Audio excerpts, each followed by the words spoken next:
한 주간 동안 평안하셨습니까? 제가 언젠가 교회에서 설교를 하면서 이런 말씀을 전한 것 같습니다.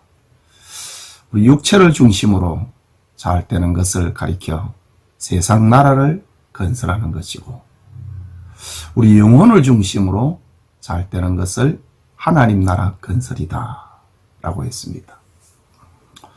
우리가 지금 90일 성경 읽기, 구속사적인 관점으로 90일 성경 읽기를 하는 것은 우리 영혼을 중심으로 하나님의 나라를 건설을 하기 위함입니다.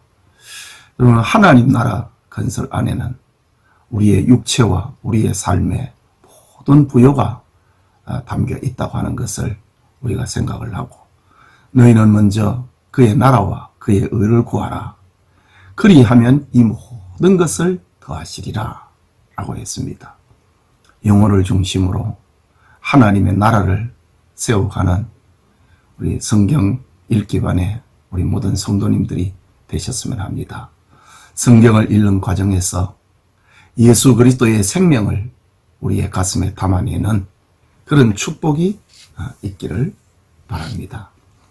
이번 주간에 읽을 성경은 여기 도표에 있는 것처럼 열왕기하 18장부터 역대하 36장까지의 말씀입니다. 우리 성경 읽기를 위한 공부는 열왕기하까지는 지난주에 공부했고, 오늘은 역대상하 성경에 대해서 공부하고자 합니다. 역대상하 이 두 권의 성경은 본래는 한 권이었지요. 아주 우리가 공부하고 또 성경을 읽는데 크게 어려움이 없이 편하게 읽어 내려갈 수 있는 그런 성경이 역대상하다라는 것입니다. 그러나 그 배경을 알 때에 아주 편하게 읽어 내려갈 수 있는 것이고, 이 배경을 알지 못하면은 왜 사무엘서와 열왕기 성경에 이 반복되는 이야기가 여기에 또 나올까, 이런 의문을 가지게 되는데, 우리가 이렇게 공부를 통해서 우리 그 역대상하의 배경을 알고 읽으면은 이해도 할 수 있고 또 편하게 성경을 읽어갈 수 있다, 그렇게 생각이 됩니다. 역대상하, 아까 말씀드린 것처럼 원문 성경은 한 권의 성경입니다. 그런데 이 원문 헬라어, 히브리어 성경을 헬라말로 옮겨놓은 번역 성경을 70인역이라고 하는데, 이 70인역에서는 이렇게 역대상하로 이렇게 원래 한 권의 성경을 두 권으로 분리를 해서 읽기 쉽도록, 이해하기 쉽도록 그렇게 해놓은 것이다 라는 겁니다. 우리 그 역사서에서 나타나고 있는 예수님은 언제나 우리의 참된 왕이시다 라는 주제를 가지고 있습니다. 역시 역대상하 성경에서도 예수 그리스도는 우리의 왕으로 나타나고 있습니다. 명칭입니다. 역대상하로 되어 있지요. 히브리어 원문 성경을 말합니다. 히브리어 성경의 제목은 디브레 하야임, 디브레 하야임, 각 시대의 사건들이라고 하는 뜻을 가지고 있습니다. 그런데 이 각 시대의 말씀들, 첫 번째 처음에 나오는 성경 단어지요. 그런데 70인역에서는 사무엘서와 열왕기상에서 빠져있는 기록들이라고 하는 뜻에서 누락된 사건들, 이 70인역의 성경 이름은 주제를 가지고 핵심 사건을 중심으로 제목이 붙여진다 그랬죠.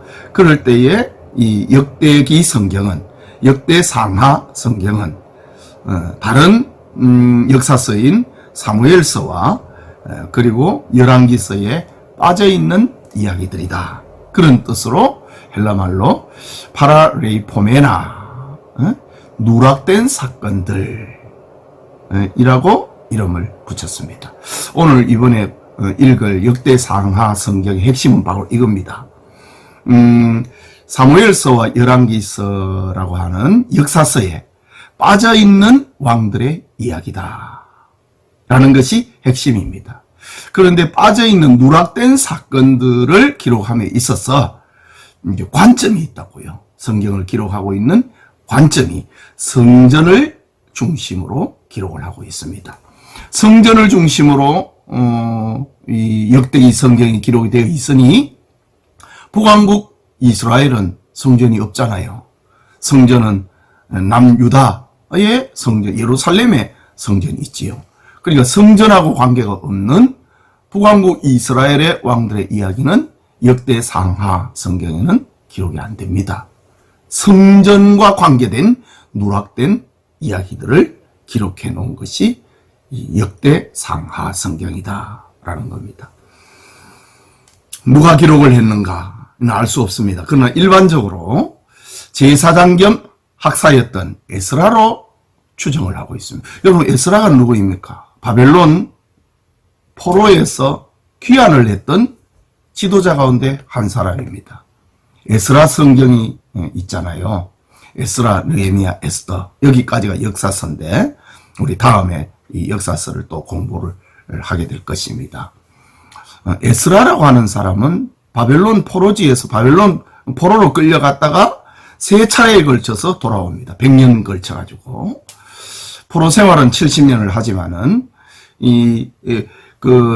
해방이 되고 난 다음에도 거기에 사는 사람들이 있다고요. 그러니까, 1차, 2차, 3차로 돌아오게 되는데, 1차 기한이 있고 난 다음에 한 80년 있다가 2차 기한을 하게 되는데, 기한에 대한 이야기는 느헤미야, 에스라, 에스더 요 성경 할 때 우리 다음에 또 공부를 자세하게 하게 될 것입니다. 1차 기한이 있고 난 다음에 2차 기한, 80년 후에 2차 기한이 있고 또 한 10여 년 후에 3차 기한이 있는데 이 에스라라고 하는 사람은 2차 기한의 지도자 에스라입니다. 그가 기록한 것으로 그는 제사장이었고 학자였습니다. 서기관이었습니다. 이유가 뭐냐? 어떻게 에스라가 기록했다고 이렇게 이야기를 할 수 있겠느냐? 역대기 성경의 맨 마지막에 나오는 끝맺는 말하고 에스라 성경에 처음에 등장하고 있는 문장이 똑같습니다. 그것을 볼 때에 이 역대기 성경의 역대상하를 기록을 하고 난 다음에 에스라라고 하는 성경을 기록했다. 아주 유력한 성경적 근거가 됩니다. 그러면 역대하 36장 22절 23절이 마지막 절인데 읽어보면 이렇습니다.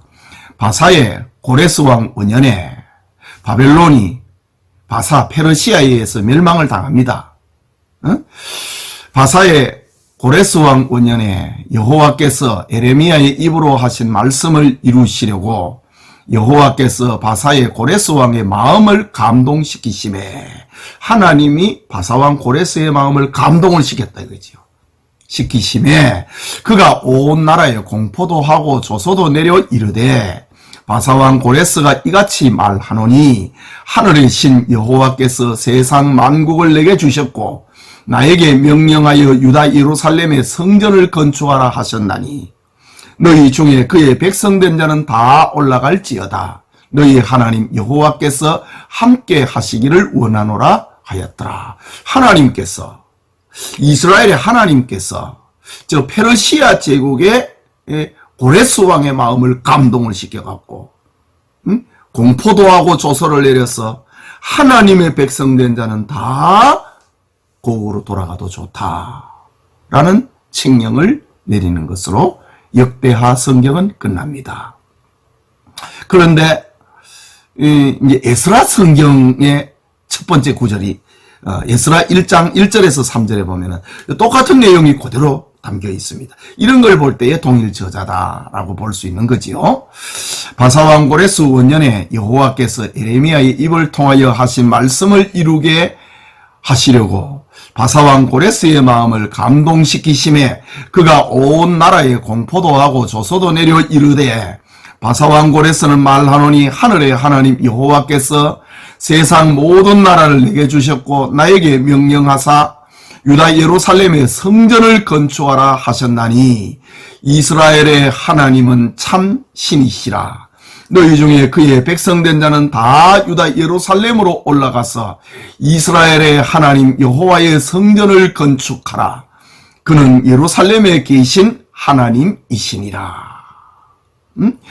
성전에 대한 역대하 마지막에도 유다 예루살렘에 성전을 건축하라 하셨다. 그러니까 이 역대기 상하 성경은 성전 중심의 기록이라는 거지요.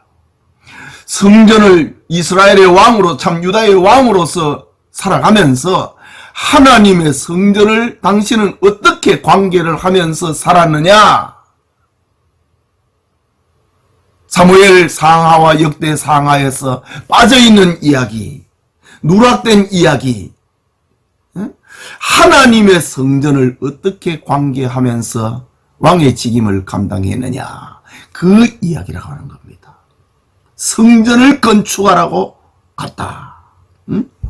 그리고 거기에서 바벨론에서 성전을 건축하기 위해서 예루살렘으로 왔다 이거지요. 그러면서 지난 역사를 다 정리를 하고 있는 에스라의 기록으로 추정됩니다. 또 에스라 7장 6절에 보면 이렇게 기록합니다. 이 에스라가 바벨론에서 올라왔으니 그는 이스라엘의 하나님 여호와께서 주신 모세의 율법에 익숙한 학자로서 그의 하나님 여호와의 도우심을 입음으로 왕에게 구하는 것을 다 받는 자이더니. 에스라는 하나님의 율법에 능통했던 사람이다. 에스라에 대해서는 우리 에스라서를 공부할 때 또 공부하도록 하겠습니다. 그의 하나님 여호와의 도우심을 입음으로 왕에게 구하는 것을 다 받는 자이더라. 정말 멋진 축복받은 사람이었습니다. 에스라에 의해서 이 역대상하라고 하는 구약의 모든 역사, 바벨론 포로에서 70년 동안 포로가 되어버렸습니다. 그러니까 역사가 전부 엉망이 되어버렸지 않겠습니까? 역사가 지금 엉망이 되어버렸다고요. 70년 동안 포로대가 되어버렸으니까. 그런데 에스라가 바벨론에서 예루살렘으로 올라와갖고 이스라엘의 전 역사를 정리를 하는데 하나님의 성전을 중심으로 왕들의 이야기를 쭉 기록을 하고 있는 겁니다. 성전을 중심으로 왕들의 이야기를 기록을 하니 다윗부터지요. 사울 시대에는 성전하고 관계 없었잖아요. 다윗 시대 때부터 하나님의 성전을 건축해야 되겠다. 그런데 하나님께서 허락하지 않고 그의 아들 솔로몬을 통해서 건축하게 하시지요. 다윗, 솔로몬의 아들 르호보암, 그리고 유다의 마지막 왕 시드기야까지 22명의 통일왕국 3명의 왕이고 분열왕국 유다의 왕 20명의 왕인데 사울은 성전하고 관계없는 사람이니까 사울은 빠지고 다윗부터 시작해서 유다의 마지막 왕 시드기야까지 22명의 왕들, 그 역사서에서 열왕기서와 사무엘서에서 성전과 관계되면서 빠져버렸던 그런 이야기들을 기록하고 있다. 그러니까 이번 주간에 읽을 이 역대상하는 아주 재미있습니다. 정말 자기 인생에서 하나님의 성전하고 어떻게 관계하면서 살았느냐, 그것이 역사의 기록의 가치가 있다. 솔로몬이 범죄했다가 회개하고 난 다음에 성경을 기록을 한 것이 전도서잖아요. 전도서 마지막에 이렇게 표현합니다. 일의 결국을 다 들었으니 하나님을 경외하고 그의 명령을 지킬지어다. 이것이 사람의 본분이니라. 수백 년이 지나고 난 다음에 에스라가 바벨론에서 예루살렘으로 올라와 갖고 기나긴 역사를 다시 정리를 하면서 하나님의 성전과 어떻게 관계를 했느냐, 그것이 역사의 기록의 가치가 있다고 하는 사실을 이 역대기 성경을 통해서 우리에게 들려주고 있다. 어디서 기록했는가? 예루살렘에서 성전을 짓는 사람들의 이야기니까 예루살렘이지요. 기록의 연대. 에스라는 바벨론의 포로가 돼서 돌아오고 난 다음에 1차 포로 귀환이 538년에 일어나거든요. 그러니까 한 80년 이후, 그러니까 약 450년경에 이 성경이 기록이 됐을 것이다 라고 합니다. 기록의 연대 450년경. 에스라가 역대기의 기록자라고 하는 전제에서 살펴볼 때 역대기의 기록 연대는 주전 450년을 넘어설 수가 없다. 이유는 본문의 주전 538년 바사왕 고레스가 반포한 유다인 포로기한 허가조서가 언급되었기 때문이다. 538년에 1차 귀환 고레스 왕이 성전을 건축하기 위하여서 너희들은 하나님의 백성된 사람들은 다 예루살렘으로 올라가라 라고 했거든요. 이때가 538년입니다. 그런데 자, 그리고 이제 537년에 유다인들을 이끌고 1차로 귀국한 스룹바벨과 1차 귀환의 지도자는 스룹바벨이거든요. 스룹바벨과 주전 500년경의 인물인 그의 두 손자 스룹바벨의 두 손자의 이름도 기록이 되어 있다 이거죠. 불라다와 여사랴가 역대상 3장 19절과 21절에 보면은 유대인들의 족보가 쭉 기록이 되어 있는데 스룹바벨의 손자 이름까지도 기록이 된 것을 볼 때에 스룹바벨이 500년경의 사람인데 그의 손자 이름이 기록된 것을 볼 때에 450년경에 기록된 것으로 우리가 추정을 해볼 수 있다. 재미있지요. 자, 이거는 이제 성경을 공부하는 어떤 일반적인 관점입니다. 우리 성도님들은 그냥 참고로 이렇게 듣기만 하셔도 되겠습니다. 자, 그러면 이 역대의 상하 한 권의 성경입니다. 이 성경을 기록한 이유가 뭐냐는 게 에스라가 바벨론에서 예루살렘으로 돌아와 갖고 이 성경을 기록을 하는데 역대기를 기록을 하는데 기록 목적이 뭐냐? 이미 설명한 그 속에서 이미 다 전달이 되어 있습니다. 그러나 정리를 하면은 한 세 가지 정도로 정리를 해볼 수 있습니다. 제사장적 입장에서 신정체제의 재건과 신앙 회복을 위해 기록하고 있으며 예루살렘 성전을 중심한 유다 왕국의 역사만을 기록하고 있다. 자, 바벨론에서 포로가 돼서 70년 동안 노예 생활을 하다가 하나님의 특별한 역사로 말미암아 예루살렘에 돌아왔지요. 성전을 건축을 했지요. 뭐가 갇혀 있는 것이 아닙니다. 백지 상태입니다. 황무지입니다. 그런데 에스라가 이 성경을 기록을 함으로 하나님이 통치하는 나라 신정체제의 재건, 그리고 이스라엘의 신앙 재건, 그리고 예루살렘 성전을 중심한 유다 왕국의 역사를 기록을 하고 있다. 성전이 유다에 있었는데 다시 무너졌던 성전을 재건함을 통하여서 성전을 중심으로 한 유다 왕국의 역사를 기록하고 있다. 두 번째로 구속사적인 입장에서 하나님의 언약 성취의 역사를 보여주므로 언약의 영원성을 깨닫게 한다. 하나님께서 약속을 하셨잖아요. 특별히 성전을 건축하고 싶다고 하는 이런 마음을 다윗이 나단 선지자에게, 가 선지자의 가치죠. 가 선지자에게 이런 말을 할 때에 선지자는 왕의 뜻대로 하소서, 좋은 대로 하소서라고 했습니다. 그런데 그날 밤에 하나님께서 가 선지자에게 찾아가셔서 아니다. 다윗은 너무 많은 전장에서 피를 흘렸다. 그리고 성전을 건축을 하는 것까지는 다윗이 가져갈 수 없다. 그러나 네가 이런 마음을 가졌으니 내가 너를 지키고 너를 축복할 것이다. 너의 후손 가운데서 왕통이 끊어지지 않을 것이고 메시아가 출현할 것이라고 하는 이런 언약을, 약속을 하나님이 다윗에게 주십니다. 성전과 관계된 약속입니다. 다윗이 하나님의 성전을 건축하고 싶다고 가 선지자에게 표현을 했을 때에 하나님께서 다윗에게 언약을 하셨습니다. 그 약속이 바벨론의 포로로 끌려가고 70년 동안 흩어져 버렸지만은, 그러나 하나님의 약속이 없어지지 아니하고 다시 우뚝 세워졌다고 하는 거. 구속사적인 입장에서 하나님의 언약 성취, 다윗에게 약속을 하였는데 그 다윗의 약속이 잊어버려지거나 끊어져 버리지 아니하고, 다시 다윗의 후손이 왕통을 세워가고 주권을 세워가고 있는 이런 모습을 보여줌을 통해서 하나님 언약의 영원성을 보여주고 있다. 네.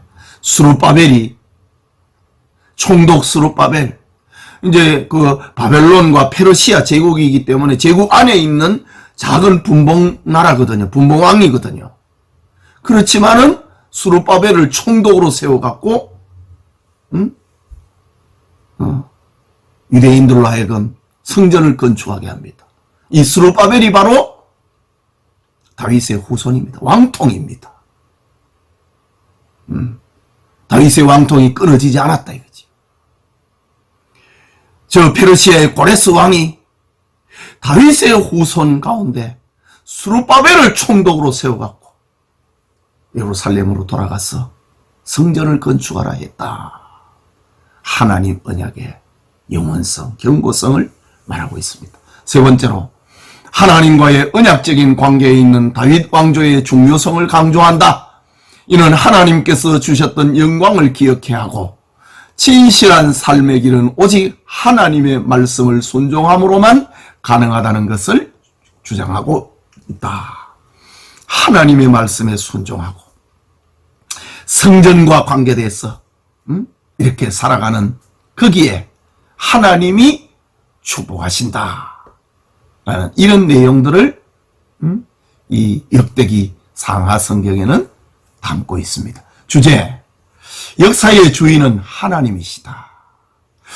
유다가 바벨론의 포로가 돼서 끌려가고 나라가 멸망을 해버리고 바벨론이 멸망을 하고 페르시아가 등장을 했지만은 역사의 주인은 하나님이라는 거지. 역대상 29장 11절에 보면은 여호와여, 위대하심과 권능과 영광과 승리와 위엄이 다 주께 속하여 싸우니 천지에 있는 것이 다 주의 것이로소이다. 여호와여, 주권도 주께 속하여 싸우니 주는 높으사 만물의 머리심이니이다. 아까 고레스 왕의 자기 고백도 온 세상에 하나님께서 나에게 왕위를 주었고 그 하나님께서 나에게 하나님의 백성 된 사람들은 예루살렘에 올라가서 성전을 건축하라 하였다. 고레스 왕도 하나님을 역사의 주인으로 고백을 하고 있다. 또 역대하 7장 14절을 보면은 내 이름으로 일컫는 내 백성이 그들의 악한 길에서 떠나 스스로 낮추고 기도하여 내 얼굴을 찾으면 내가 하늘에서 듣고 그들의 죄를 사하고 그들의 땅을 고칠지라. 하나님이 누구시기에 하나님께 회개하면은 그들을 죄를 용서하고 그 땅을 고쳐주겠다고 했는가? 하나님께서 역사의 주인이시니까 가능한 일이지요. 자, 역대기 성경만이 가지고 있는 몇 가지 특징이 있습니다. 족보를 구체적으로 기록함으로 선민의식을 강조한다. 여러분, 역대기상 1장에서 9장까지가 족보입니다. 이 얼마나 소중한 역사 이 기록인지 모릅니다. 간헐적으로 성경에 보면 간헐적으로 부분적으로 이 족보가 기록되어 있는 게 있다고요. 노아의 후손들의 족보가 기록이 되어 있는 게 있다고요. 셋의 후손의 족보, 셈의 후손의 족보, 족보가 간헐적으로 기록이 되어 있지만은 구약 성경 전체를 하나님과 아담으로부터 바벨론 포로지에서 끌려왔던 스룹바벨의 손자 역사까지 기록하고 있는 이 역사는 그야말로 구약 성경의 전체의 뼈대를 놓고 있는 그런 성경입니다.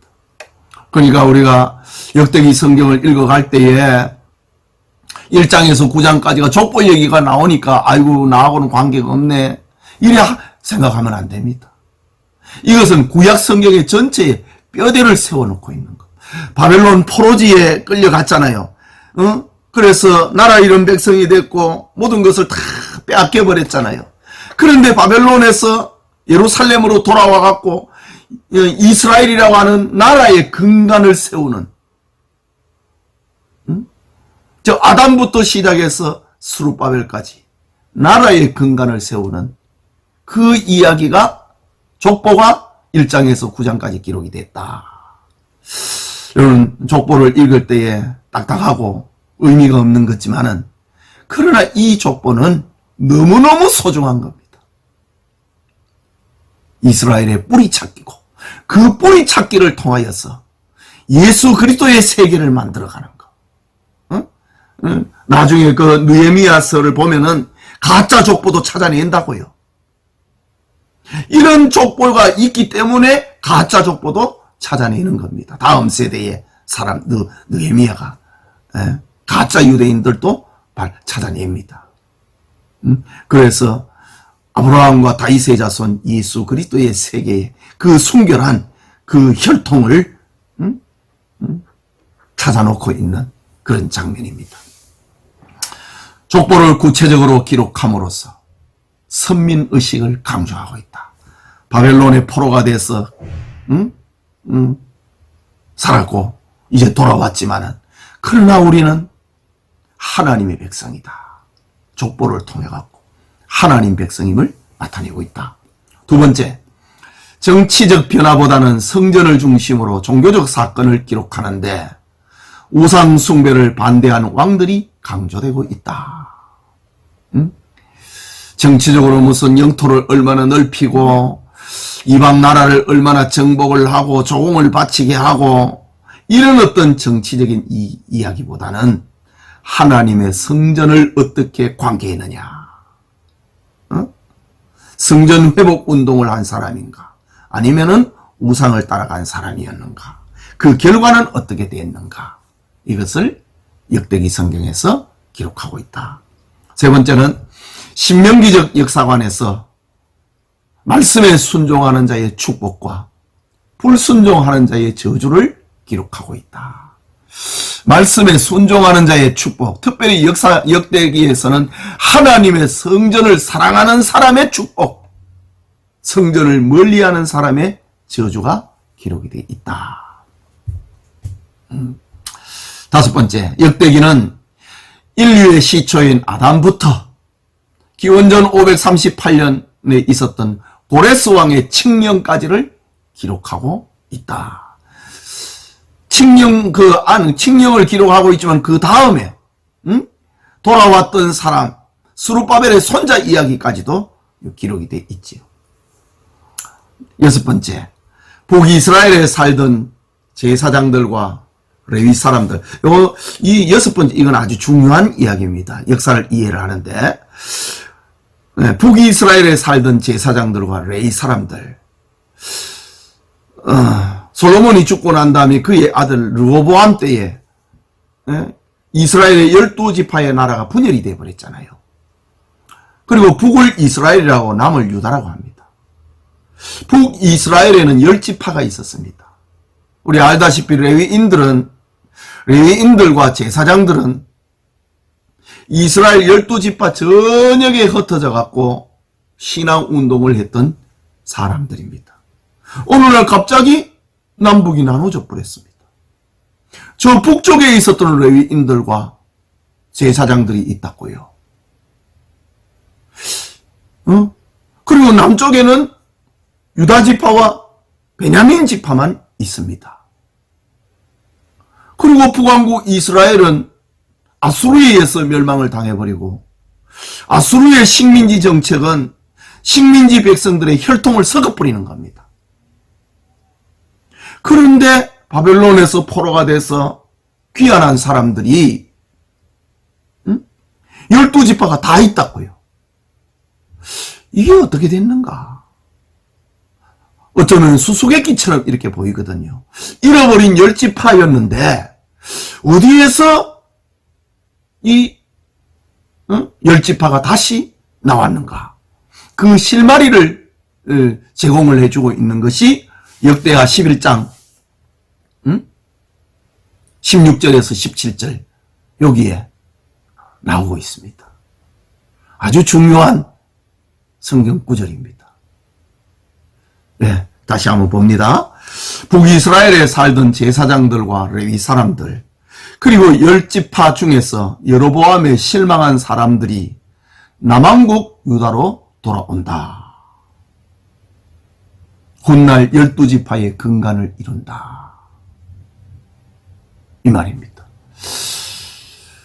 10지파 중에서 여로보암에 실망한 사람들, 여로보암이 어떤 죄를 지었지요? 금송아지를 만들어가지고 베델과 단에 세워놓고 예루살렘에 갈 필요 없다. 이 금송아지가 우리를 인도하고 축복하는 하나님이다. 여로보암은 우상숭배를 나라를 절반을 잘라갖고 10지파 북왕국 이스라엘을 건설을 하고 우상숭배를 장려를 해버렸습니다. 왜? 예루살렘에 있는 하나님 성전에 가면은 유다 백성들이 참 이스라엘 백성들이 감동을 받아가지고 반란을 일으켜서 자기를 죽일까 싶어서 남쪽 성전이 있는 예루살렘으로 가지 못하게 하려고 베델과 단에 산당을 짓고 신전을 짓고 거기에 금송아지를 두고 우상숭배를 장려했습니다. 그뿐만 아니라 하나님 앞에 초막절로 지키는 날짜가 7월 15일인데 그거하고 비슷하게 남쪽보다는 북쪽에는 추수가 조금 늦었고요. 초막절은 추수절하고 관계가 되니까 저 남쪽에는 7월 15일에 추수절이라면은 이 북쪽에는 한 달 좀 늦다 이거죠. 8월 15일에 하나님께 예배드리는 날로 정했습니다. 그것뿐만 아니라 레위인들만이 그리고 제사장들만이 성전에서 일을 할 수 있었다고요. 산당을 지어가지고 그것을 하나님이라고 했거든요. 산당을 짓고 거기에 금송아지를 놓고 이것이 우리가 섬기는 하나님이라고 했습니다. 그렇다고 하면 거기에 하나님을 섬기는 제사장과 레위인이 있어야 되잖아요. 그런데 여로보암은 레위인들과 제사장들이 이건 하나님이 아니라 그럴까 싶어가지고 평민들을 산당에서 제사하는 제사장으로 삼아버렸습니다. 그러니 레위인들이 제사장들이 얼마나 실망하겠습니까? 자신들은 기업도 없는데 실망을 해버립니다. 나라가 분열이 되고 난 다음에 실망을 합니다. 그러니까 그 사람들이 10지파에 흩어져 있던 레위인들과 제사장들이 그러면은 우리는 성전이 있는 유다로 가겠다. 내려와 버립니다. 레위인들과 제사장들이 북왕국에 살고 있던 북이스라엘에 살던 레위인들과 제사장들이 성전이 있는 남유다로 귀환을 합니다. 그러려 하니까 이스라엘 10지파의 사람들도 이게 뭐지? 레위인들과 제사장들이 어디 자기들만 내려오겠습니까? 자신들이 10지파에 흩어져 있는데 자기들의 영향력이 미치는 사람들이 있잖아요. 북왕국 이스라엘은 틀렸다 이거지. 하나님은 이런 하나님이 아니라 이거지. 그러니까 레위인들과 제사장들이 남쪽 유다로 내려오니까 깨어있는 경건한 이스라엘 10지파 사람들이 우리도 따라가겠다. 이렇게 됩니다. 그래서 나라가 분열이 되어가지고 2지파밖에 남쪽에는 없지만은 북왕국 이스라엘에서 내려온 사람들에 의해서 이스라엘의 12지파는 다시 세워지게 됩니다. 이거는 역사적으로 아주 중요한 사건입니다. 그 성경 구절을 찾아 나왔는데요. 이렇습니다. 역대하 11장 16절과 17절에 이스라엘 모든 지파 중에 10지파를 두고 하는 말입니다. 마음을 굳게 하여 이스라엘의 하나님 여호와를 찾는 자들이 레위 사람들을 따라 예루살렘에 이르러 그들의 조상들의 하나님 여호와께 제사하고자 한지라. 이스라엘 모든 지파 10지파 중에서 마음을 굳게 하여 이스라엘의 하나님 여호와를 찾는 사람들이 레위인들이 내려간단다. 제사장들이 남쪽으로 간단다. 그 얘기를 듣고 우리도 따라가겠다. 그들의 조상 하나님 여호와께 제사하고자 한지라. 그러므로 3년 동안 유다 나라를 도와 솔로몬의 아들 르호보암을 강성하게 하였으니 이는 무리가 3년 동안을 다윗과 솔로몬의 길로 행하였음이더라. 르호보암 시대에 나라가 분열이 되어버렸습니다. 교만 때문에. 자기 신하 여로보암이 반란을 일으켜갖고 10지파를 잘라가 버렸습니다. 참 국가적인 위기지요.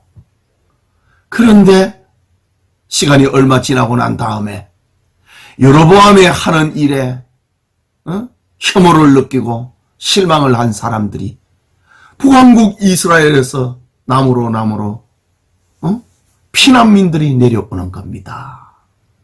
그런데 그 피난민들의 신앙은 얼마나 뜨겁습니까? 그들이 왜 내려왔습니까? 하나님 잘 섬기기 위해서 내려왔습니다. 하나님 섬기기 위해서, 바로 섬기기 위해서 내려왔던 레위인들이고 이스라엘의 10지파 가운데 있었던 사람들입니다. 그들이 르호보암을 도와가지고 3년 동안 나라를 부강하게 만들었다. 그런데 나중에 르호보암이 우상 숭배자의 길로 가버립니다. 자, 이 역대기 성경에는 이런 이야기가 기록이 되어 있습니다. 7번째, 히브리어 성경에는 구약 마지막에 위치하고 있다.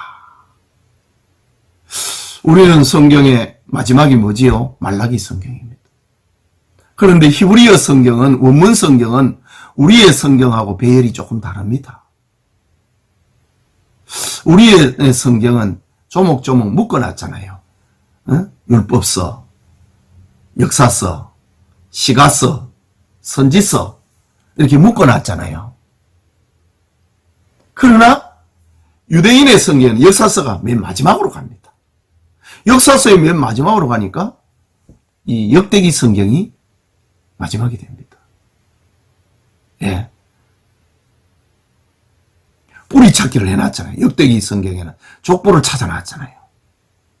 그리고 구약 성경의 마지막이 다윗의 후손의 뿌리를 찾아나온 겁니다. 신약 성경의 첫 번째는 어떻게 되지요? 아브라함과 다윗의 자손 예수 그리스도의 세계다. 구약과 신약을 족보로 바로 연결하고 있는 겁니다. 역대기 성경도 족보의 이야기. 마태복음 1장도 족보로 시작이 됩니다. 그래서 구약과 신약을 바로 연결이 되고 있다. 누가 그랬는? 하나님이 그래 하십니다. 자, 역대기의 구성입니다.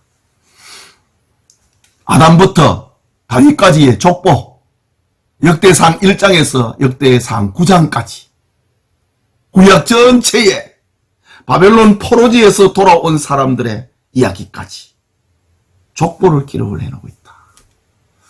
족보 이야기가 낯선 사람에게는 딱딱하지만은 그러나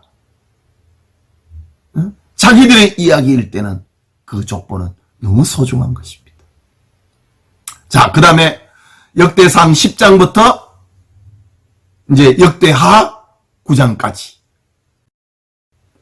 다윗 왕국의 역사를 기록을 하고 있습니다.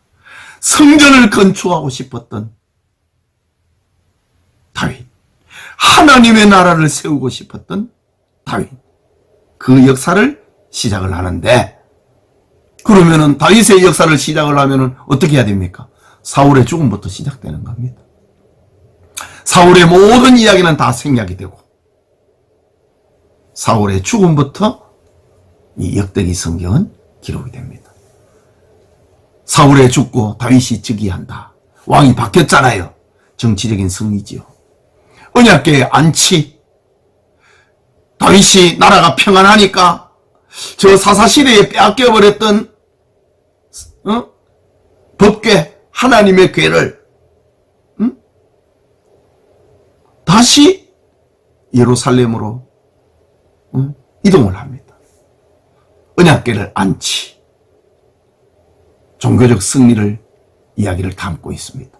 여기에는 이제 다윗이 이 성전을 법궤를 하나님의 법궤로 예루살렘으로 가져오게 할 때에 그 실수를 하고, 그 다음에 실수를 해서 이 제사장들이 어깨에 메고 와야 되는데 수레에 싣고 오다가 우사가 죽는 그런 사건. 그리고 난 다음에 내가 어떻게 이 법궤를 예루살렘으로 가져올까 이래 하다가 잠시 성전을 법궤를 맡겨놨는데, 법궤를 맡은 집에 복을 받으니까 이 법궤는 우리에게 화를 주는 것이 아니고 복을 주는 것이구나. 이 법궤를 중심으로 하고 이 나라를 튼튼하게 해야 되겠다. 법궤를 예루살렘으로 안치하는 것. 종교적인 승리지요. 그 다음에 다윗의 군사적인 승리, 영토를 넓히고 조공을 바치게 하고 하는 이런 군사적인 승리. 그리고 이제 후반부에 성전 건축을 준비하고 있는 것. 역대상 28장에 보면 아주 재미있는 이야기가 나옵니다. 예. 여러분, 출애굽기를 보면은 성막을 모세가 건축을 하잖아요. 성막을 건축을 할 때 하나님께서 모세에게 그려줬다고 합니다. 성막을. 그런데 솔로몬이 성전을 건축을 하는데 성전 건축은 어떻게 했을까? 모세가 시내산에서 성막과 성막의 여러 기구들을 건축을 하는데 하나님께서 그려줬다고 했습니다. 성전도 마찬가지입니다. 그냥 좋게 그린 거 아닙니다.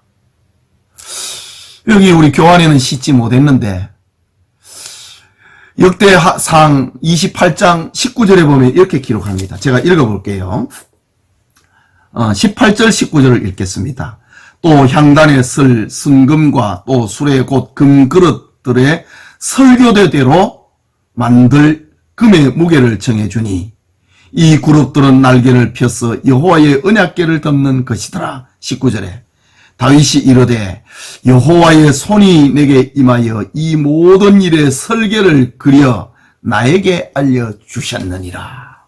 다윗이 임종을 앞에 두고 아들 솔로몬에게 성전을 건축을 하라고 하면서 유언을 하면서 모든 준비를 다윗이 다 해놨거든요.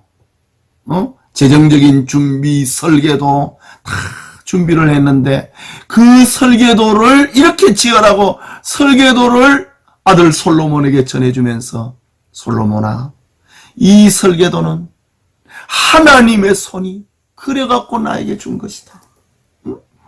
다윗이 이르되 여호와의 손이 내게 임하여 이 모든 일의 설계를 그려 나에게 알려주셨느니라. 이렇게 지어라. 하나님의 집이라 이거지. 참 은혜가 되고 기막힌 사건입니다. 성전 건축의 준비, 다윗의 마지막 생애, 솔로몬의 등극, 솔로몬이 성전 건축을 완성을 하고 솔로몬의 통치의 영광, 솔로몬의 죽음. 그러니까 이 역대기 성경에는 가급적이면은 왕들의 허물을 어떤 도덕적인 허물을 숨깁니다. 다윗의 허물도 역대기 성경에는, 열왕기 성경에는 아주 자세하게 기록합니다. 응? 우리아를 죽이고 바세바를 치하는, 응? 이런 일들을, 응? 아주 자세하게 역대기, 열왕기 성경에는 기록이 되어 있습니다. 그러나 이 역대기 성경에는 제사장적 관점, 사무엘 성경과 그리고 열왕기 성경은 선지자적인 관점이거든요. 선지자적인 관점에서 성경을 기록하니까 아주 날카롭습니다. 아주 예리합니다. 도덕적인 죄악까지도 아주 분명하게 선언합니다. 그러나 이 역대기 성경은 제사장적 관점에서, 제사장의 역할이 뭡니까? 백성들의 죄를 용서하는 거잖아요. 그러니까 가급적이면은 도덕적인 죄에 대해서는 다 덮어버리고, 다윗의 죄도 이 역대기 성경에는 덮어버립니다. 솔로몬의 죄도 역대기 성경에는 덮어버립니다. 유일하게 성전을 중심으로 어떻게 살았느냐, 성전을 가까이 했느냐, 성전을 멀리하고 우상 숭배자가 됐느냐, 이것을 초점으로 성경을 기록해 나가고 있습니다. 그 다음에 이제 역대하 10장에서 마지막 36장까지 유다 왕들의 통치, 분열 왕국을 말하는 거지요. 유다 왕들의 통치, 20명의 왕, 통일 왕국 왕 3명, 분열 왕국의 왕 20명, 이 이야기.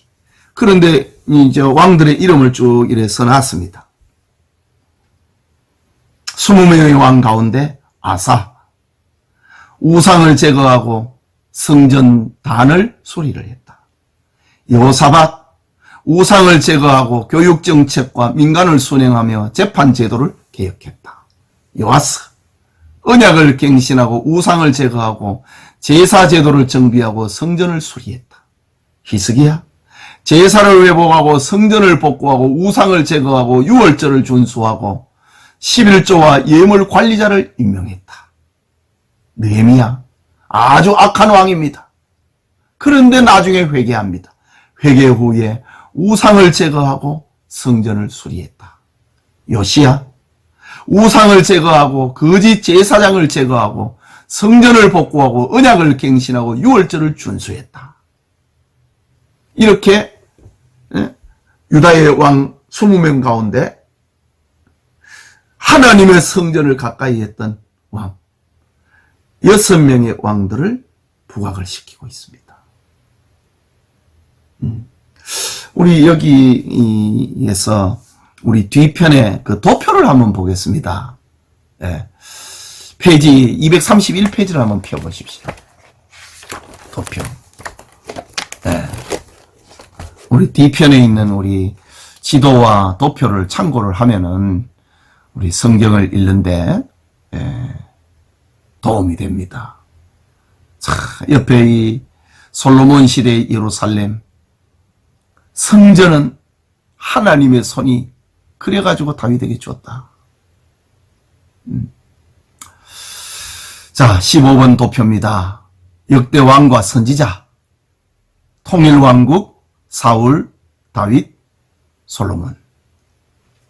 분열왕국, 왼쪽은 남유다, 오른쪽은 북이스라엘. 931년에 분열이 됩니다. 이 왕들의 쭉 보면은 북왕국 이스라엘도 20명의 왕이고 남왕국 유다도 20명의 왕입니다. 그런데 북왕국 이스라엘에는 두 대도 못 넘어가고 반란이 일어납니다. 왕가가 끊어지고 또 끊어지고 또 끊어지고 이런 왕들. 그런데 우리 역대기 성경에는 남유다의 왕들만 쭉 이렇게 연결이 됩니다. 남유다의 왕들. 르호보암부터 마지막 왕 시드기야 왕까지. 남유다에서 활동을 했던 선지자들, 그 왼쪽에 빨간 글씨로 선지자들이 활동하고 있지요. 이사야, 미가, 나훔, 하박국, 스바냐, 예레미야.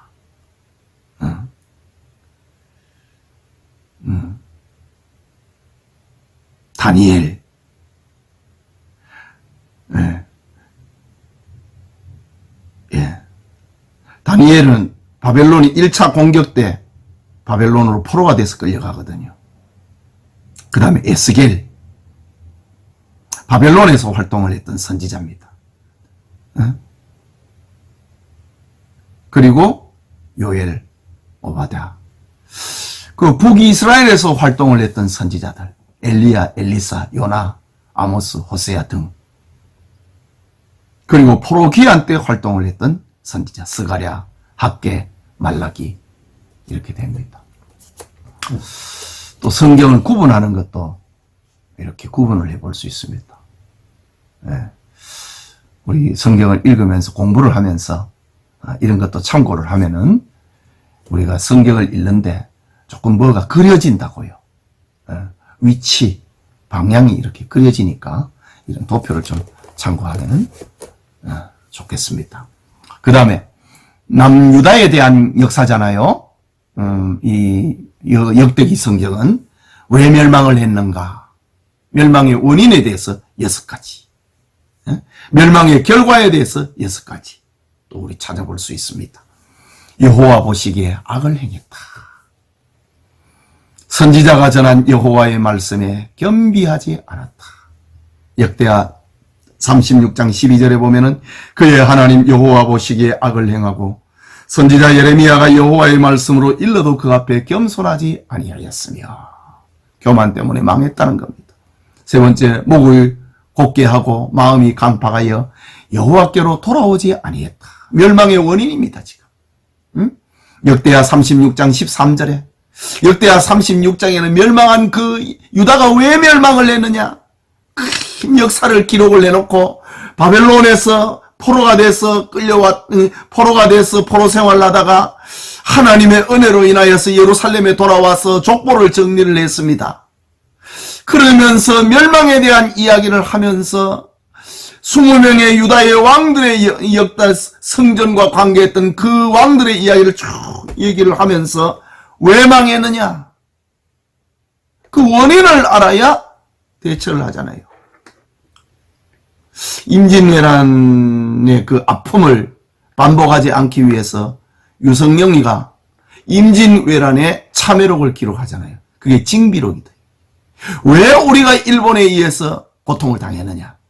다시는 이런 일을 반복하지 말자.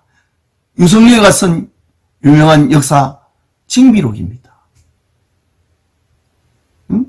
지금 에스라가 바벨론 포로지에서 돌아왔다 이거죠. 하나님의 은혜로 성전을 건축하겠다 이거죠. 그런데 우리가 왜 망했느냐? 하나님의 성전을 멀리해가지고 우리가 망했다는 겁니다. 하나님의 성전을 멀리한 그 결과가 어떻게 되느냐? 멸망의 원인을 설명을 하고 있습니다. 역대하 36장 13절에 보면은 또한 느부갓네살 왕이 그를 그의 하나님을 가리켜 맹세하게 하였으나 그가 왕을 배반하고 목을 곧게 하여 마음을 완악하게 하여 이스라엘의 하나님 여호와께로 돌아오지 아니하였고, 느부갓네살도 하나님이 쓰신 왕이었는데 그 말을 복종하지 않다가 망했다는 거지. 네 번째, 이방에 가증한 것을 본받아 성전을 더럽혔다. 역대하 36장 14절에 모든 제사장들의 우두머리들과 백성도 크게 범죄하여 이방의 모든 가증한 일을 따라서 여호와께서 예루살렘에 거룩하게 두신 그의 전을 더럽게 하였으며 성전을 더럽혔다는 거지요. 다섯 번째, 부지런히 그의 사자들을 보냈으나 하나님의 사자를 비웃고 말씀을 멸시했다. 하나님의 사람을 비웃고 멸시하다가 망했다는 겁니다. 여섯 번째로, 여호와의 진노가 백성에게 미쳐서 만회할 수 없게 되어버렸다. 저울의 추가 딱 넘어가 버렸다. 이 말입니다. 역대하 36장 16절에 그의 백성이 하나님의 사신들을 비웃고 그의 말씀을 멸시하며 그의 선지자들을 욕하여 여호와의 진노를 그의 백성에게 미치게 하여 회복할 수 없게 하였으므로 그래서 망했다. 너무 죄를 많이 지어갖고 어떻게 돌아와야 될지를 잊어버렸다는 거죠. 회복 불가능한 상태가 되어버렸다는 겁니다. 아무리 당시에 예레미야 선지자가 외쳤는데도 비웃었다. 욕했다. 그를 보낸 하나님을 조롱했다. 더 이상 회복 불능 상태가 되어버렸기 때문에 유다는 바벨론에 망했다. 그 멸망의 결과가 어떠했는가? 역대하 36장, 그거는 멸망의 원인과 결과, 그야말로 징비록입니다. 갈대아 왕의 손에 다 부침을 당했다 이거지. 성전에서 칼로 청년들이 죽었다. 하나님의 전에 대소 기명들과 보물을 바벨론으로 가져가게 되었다. 하나님의 전과 궁실이 불타버렸다. 칼에서 벗어난 자를 바벨론으로 끌고 간 노예가 되었다. 토지가 황무하여 안식년을 누림같이 안식하여 70년을 지냈다. 유다 백성들이 안식년을 지키라고 한 율법을 거절해 버렸습니다. 안식년을 안 지켰어. 왜? 욕심 때문에. 일곱째 해는 토지를 쉬라고 했는데 돈을 더 벌어야 되니까 토지를 안 쉬었습니다. 하나님의 법을 어긴 결과 아주 멋지 정확하게 표현하고 있습니다. 안식년을 누림같이 안식하여 70년을 지냈다. 안식년 안 지킨 거 그 벌 다 받았다. 7년에 한 번이니까 70년이니까 7, 7이 49, 490년 동안 안식년 안 지켰다. 그 말입니다. 역대하 36장 17절을 보면은 하나님이 갈대아 왕의 손에 그들을 다 넘기심에 그가 와서 그들의 성전에서 칼로 청년들을 죽이며 청년 남녀와 노인과 병약한 사람을 긍휼히 여기지 아니하였으며 36장 21절에 이에 토지가 황폐하여 땅이 안식년을 누린같이 안식하여 70년을 지냈으니 여호와께서 예레미야의 입으로 하신 말씀이 이루어졌더라. 29장 10절에서 14절에 여호와께서 이와 같이 말씀하시니라. 바벨론에서 70년이 차면은 내가 너희를 돌보고 나의 선한 말을 너희에게 성취하여 너희를 이곳으로 돌아오게 하리라. 여호와의 말씀이니라. 너희를 향한 나의 생각을 내가 아나니 평안이요 재앙이 아니니라. 너희에게 미래와 희망을 주는 것이니라. 너희가 내게 부르짖으며 내게 와서 기도하면 내가 너희들의 기도를 들을 것이요 너희가 온 마음으로 나를 구하면 나를 찾을 것이요 나를 만나리라. 이것은 여호와의 말씀이니라. 나는 너희를 만날 것이며 너희를 포로된 중에서 다시 돌아오게 하되 내가 쫓아 보내었던 나라들과 모든 곳에서 모아 사로잡혀 떠났던 그곳으로 돌아오게 하리라. 이것은 여호와의 말씀이니라. 예레미야 선지자를 통해서 당시에 외쳤던, 멸망하는 그 시대에 외쳤던 메시지였습니다. 그리고 역대하 36장 22절과 23절에 아까 읽었지요. 응? 바사의 고레스 왕의 칙령으로 인하여서 하나님께서 나에게 이 나라를 주셨고 또 하나님의 백성된 너희들을 예루살렘에 돌아가서 성전을 건축하라 했다. 성전 건축의 이야기다. 이 역대기 성경에는 왕들이 하나님의 성전을 어떻게 재위기간에 관계를 했느냐, 그 이야기입니다. 하나님의 성전을 가까이 한 사람은 복을 받았고 명예를 얻었고 하나님의 성전을 멀리한 사람은 하나님께 벌을 받았다. 종이 되었다. 그 이야기를 담고 있습니다. 역대기에 나타난 그리스도, 이미 우리가 역대기 성경에는 예수 그리스도는 우리의 왕이라고 하는 대전제 속에 있습니다. 역대기에 나타난 그리스도. 첫째로 다윗 언약은 메시아 대망 사상을 잉태하게 한다. 다윗 언약으로부터 시작이 되잖아요. 다윗이 하나님의 성전을 건축하고자 했을 때에 하나님께서 가 선지자를 보내어갖고 너가 나에 대하여서 이런 마음을 가졌느냐? 내가 너를 축복하겠다. 다윗 언약입니다. 이 다윗 언약은 아담에게 언약, 아브라함의 언약, 유다의 언약, 이것이 계승이 됩니다. 그리고 이 역대기 성경에는 다윗 언약의 계승, 다윗의 족보, 그 혈통이 무너지지 않았다고 하는 다윗의 족보가 구약의 마지막에 위치하고 있는데 이것은 마태복음의 족보로 이어진다.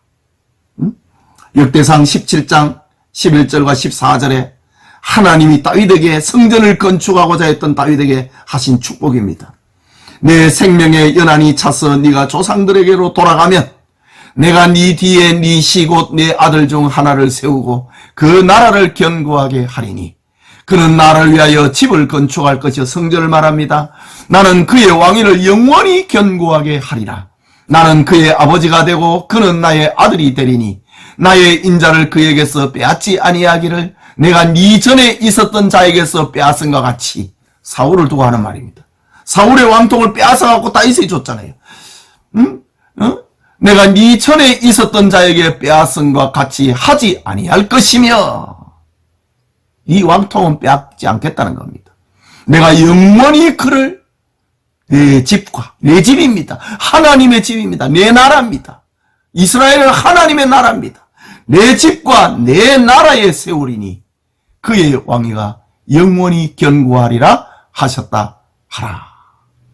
다윗이 하나님의 성전을 건축하고자 했을 때 하나님이 이렇게 선지자를 보내서 축복의 메시지, 이걸 가리켜서 하나님이 다윗에게 하신 언약, 다윗 언약이라고 합니다.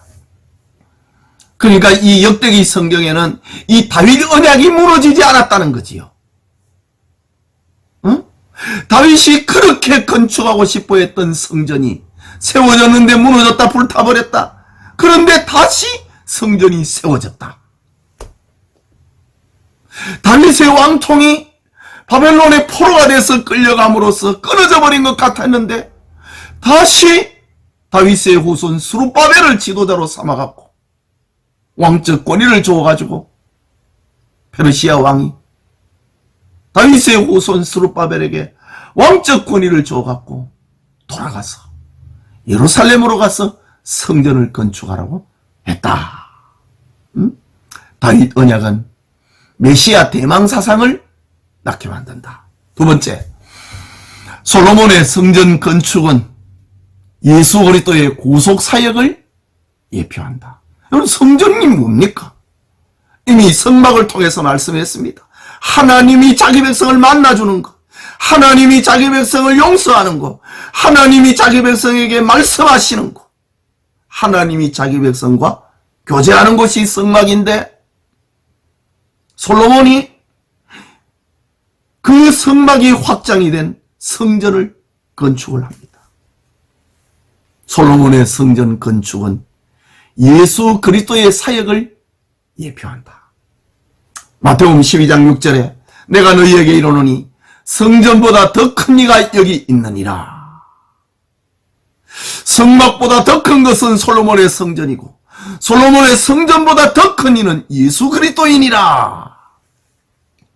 요한복음 2장 19절에 예수께서 대답하여 이르시되 너희가 이 성전을 헐라 내가 사흘 동안에 일으키리라. 솔로몬의 성전은 바로 예수 그리스도를 예표했다는 거지요.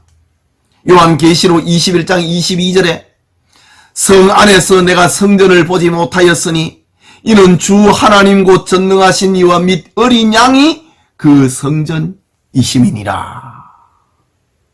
예수님 자신이 성전이다. 우리 역대기를 읽어가면서 그 핵심은 성전 건축이거든요. 성전 건축이 클라이막스입니다. 그리고 솔로몬 이후부터는 이 하나님의 집 성전을 어떻게 관계했느냐, 그 이야기입니다. 성전은 예수 그리스도의 구속 사역을 예표하고 있다. 하나 더. 하나님의 임재의 상징인 성전은 임마누엘의 실체이신 그리스도를 예표한다. 성전은 하나님이 우리와 함께하고 있다고 하는 눈에 보이는 표적이거든요. 하나님이 우리와 함께하고 있다고 하는 눈에 보이는 표적이 예수님입니다. 역대하 7장 1절에서 3절에 솔로몬이 성전을 건축을 마치고 하나님 앞에 봉헌 기도를 합니다. 하나님, 성전을 이렇게 사용해 주십시오. 기도를 합니다.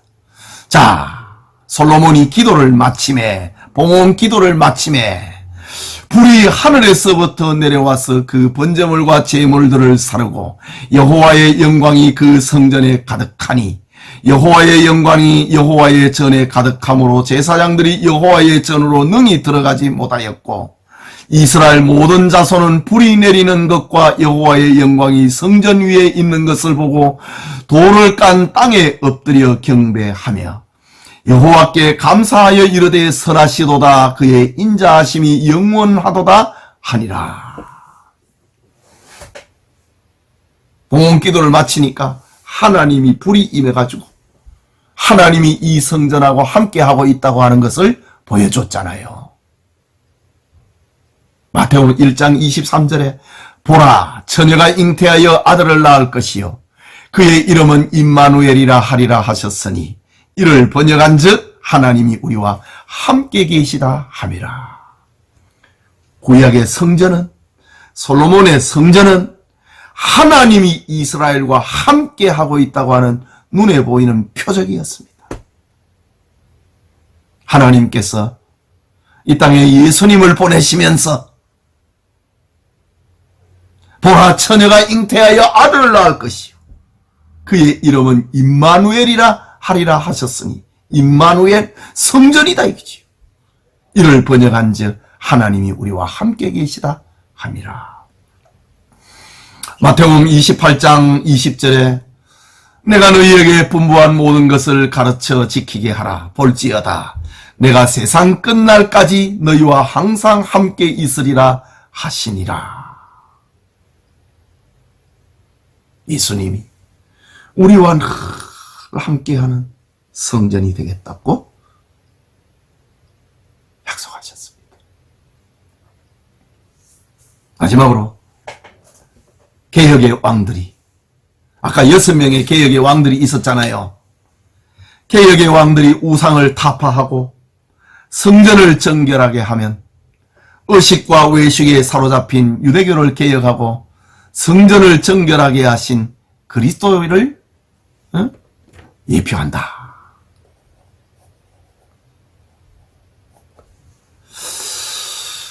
요한복음 2장 13절과 15절에 유대인의 유월절이 가까운지라 예수께서 예루살렘으로 올라가셨더니 성전 안에서 소와 양과 비둘기 파는 사람들과 돈 바꾸는 사람들이 앉아있는 것을 보시고 노끈으로 채찍을 만드사 양이나 소를 다 성전에서 내쫓으시고 돈 바꾸는 사람들의 돈을 쏟으며 상을 엎으셨다.